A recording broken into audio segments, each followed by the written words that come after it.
Tuhan kita memberi kita kesempatan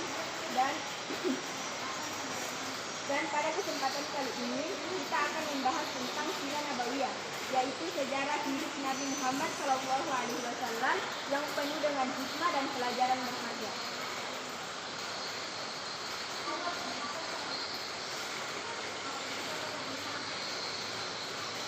Jejak emas sang Rasul menelusuri sirah nabawiyah, mengajar kita menyelami sosok perjalanan hidup Nabi Muhammad SAW. Mulia yang jejak kehidupannya menjadi cahaya bagi seluruh umat manusia. Dari kelahiran beliau di tengah masyarakat jahiliyah hingga perjuangannya menegak jalan Islam dengan langkahnya adalah pelajaran berharga. Melalui sirah nabawiyah kita tidak hanya mengenal sejarah, tapi juga menemukan teladan hidup yang abadi dalam akidah, dalam akhlak, kepemimpinan dakwah dan keteguhan iman. Mari menelusuri jejak emas beliau agar cinta kepada Rasulullah semakin tumbuh dan terwujud dalam kehidupan sehari-hari. Nasab memiliki nasab mulia. Nabi Muhammad SAW bersambung hingga Nabi Ibrahim. Beliau lahir di Mekah pada tahun Gajah sekitar 570 Masehi. Tahun ketika Abraham menyerang Ka'bah dan digagalkan oleh pasukan burung Ababil. Ayah beliau Abdullah wafat saat beliau masih dalam kandungan, dan ibunya Aminah meninggal saat beliau masih kecil. Beliau disusuri oleh Halimah As-Sa'diyah dan tumbuh di lingkungan yang menunjukkan tinggi kehormatan dan kejujuran. Masa kanak-kanak dan remaja. Setelah menjadi yatim piatu, Nabi diasuh oleh kakeknya Abdul Muthalib, lalu pamannya Abu Thalib sejak muda. Beliau dikenal dengan sifat jujur, amanah, dan tidak pernah melakukan penyembahan terhadap berhala. Beliau diberi gelar Al-Amin oleh masyarakat Makkah karena kejujurannya. Masa mudanya penuh dengan kedewasaan, meskipun hidup dalam masyarakat jahiliyah.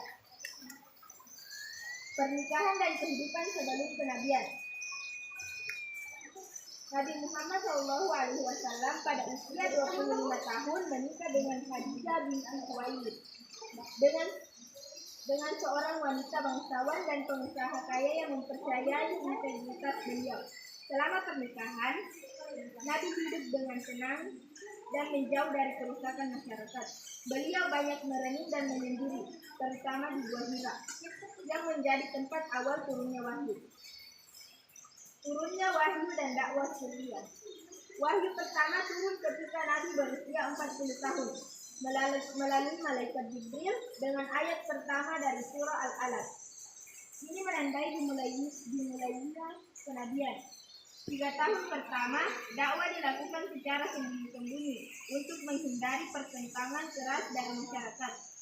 Pengikut awalnya adalah orang-orang terdekat seperti Khadijah, Ali bin Abi Thalib, dan Abu Bakar. Dakwah terang-terangan di Mekah. Setelah 3 tahun, Nabi mulai berdakwah secara terbuka. Hal ini mengundang penolakan, cemoohan, dan siksaan dari kaum Quraisy. Meski demikian, dakwah terus berjalan dengan sabar dan hikmah, memperlihatkan keteguhan Nabi Muhammad SAW dan kasih sayangnya yang luar biasa dalam menghadapi penolakan dan kaumnya. Peristiwa Isra Mi'raj.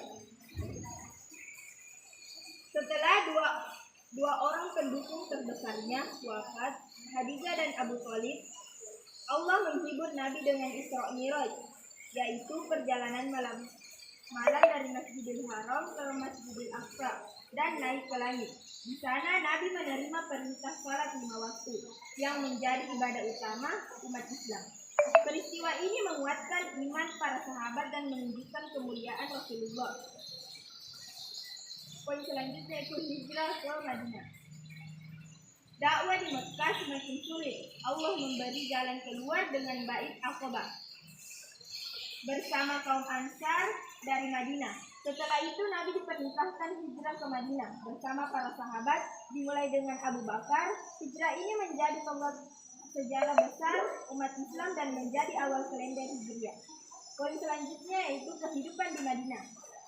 Di Madinah, Nabi membangun masjid sebagai pusat kegiatan umat. Beliau mempersaudarakan kaum muhajirin, pendatang dan ansar penduduk Madinah, serta menyusun piagam Madinah sebagai dasar negara yang menjamin hidup damai antara umat Islam dan non-Muslim. Nabi juga menjadi kepala negara dan pemimpin umat dalam berbagai bidang. Poin selanjutnya itu peperangan penting. Beberapa peperangan besar terjadi dalam rangka mempertahankan Islam. Yang pertama itu Perang Badar.